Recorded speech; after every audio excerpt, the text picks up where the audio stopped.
Hey guys, welcome back to my channel. So today's video is all about the difference between fat burning and fat loss. I hear this term kind of loosely thrown around by everybody. Actually, not everybody, just a lot of people to be honest. But there is a clear distinction between both of these. So I really hope that the examples that I give you today help to kind of make sense of the differences between these two, and then you have a better understanding about whether you are actually in fat loss or whether you're just doing an activity that is contributing to fat burning. So I think fat burning is a term that's generally used to describe, somewhat inaccurately, just the act of exercise or doing a difficult workout or sweating or spending energy, but it's not actually fat. But in order to actually lose fat, you need to be in a state of negative energy balance. So you can still be expending energy but not be losing fat. And this is because the amount of energy we're expending during that bout of activity doesn't exceed the amount that we're consuming from the foods that we consume on a day-to-day basis. So there are some forms of exercise that will preferentially use fats as the primary energy provider. So a good example of this would be, a 2-hour endurance run. So let's say you're doing a triathlon or you're going for a 2-hour long ass run, something I would never do. To begin with, yes, your body is going to start using glucose as the primary fuel source. This is called anaerobic exercise. So it's in the presence or the absence of oxygen. But shortly thereafter, that system then switches over to our aerobic energy system, and that will preferentially use fats. Now, it doesn't completely shut off glucose use altogether, but as a percentage of where all that energy is coming from, it's primarily going to be fats. So I think people often will get confused that, oh, well, I'm doing a really long run. I must be burning a lot of fats, I must be losing weight.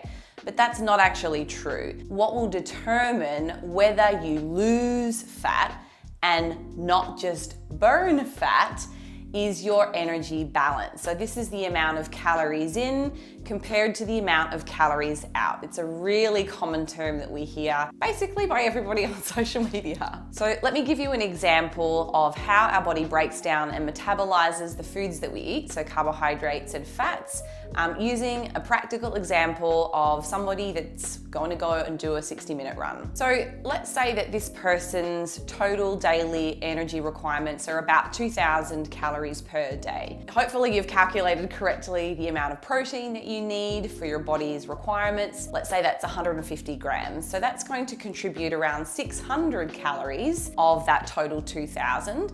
And let's take an extreme example. Let's say you've decided that you're going no carb, which is really hard and you can't really do that anyway. Like I said, an extreme example, you're not having any carbs and you're going to make up the remaining 1,400 calories from fats. So that is 155 grams of fat per day. Overall, there's your 2,000 calories from those two macronutrients. So now let's have a look at where those 2,000 calories a day are actually being utilized. Part of that equation is going to be from our basal metabolic requirements. So let's say that this particular individual, it's kind of close to what my requirements are. 1,500 calories might be towards my BMR.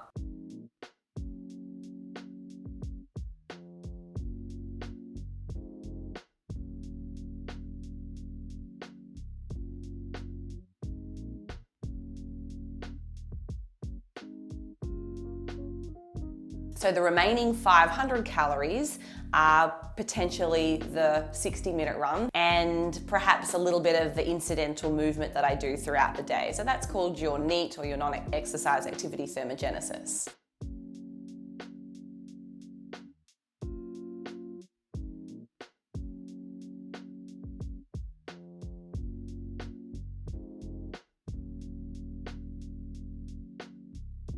So now we've covered both bases. We can see where our dietary calories are coming from and where our exercise or energy requirements are going to. Let's have a look at what happens when somebody goes for that 60-minute run. So you head out on your run. You start off pretty fast because most people do when they first start their run. What's up, buddy? And to begin with, you're using your anaerobic system. I'm going to stop running. Starting off anaerobic and then some ways into that run, you're gonna start using your aerobic system, which has a requirement for oxygen. And yes, during that run, you are preferentially going to be using fats as the fuel source. You'll be using a little bit of carbohydrates throughout that run, no doubt. But are you burning fat? No. Well, Holly, as it turns out, you're actually wrong. Surprisingly, even you can be wrong. What you meant to say was, no, you're not losing fat. However, you in fact are burning fat. The more you know. You're not burning fat, and that is because the amount of energy that you have expended during that 60-minute run is equal to your total daily maintenance calories. So that 2,000 calories that we talked about before is right at your maintenance, and that includes the run that you've just done.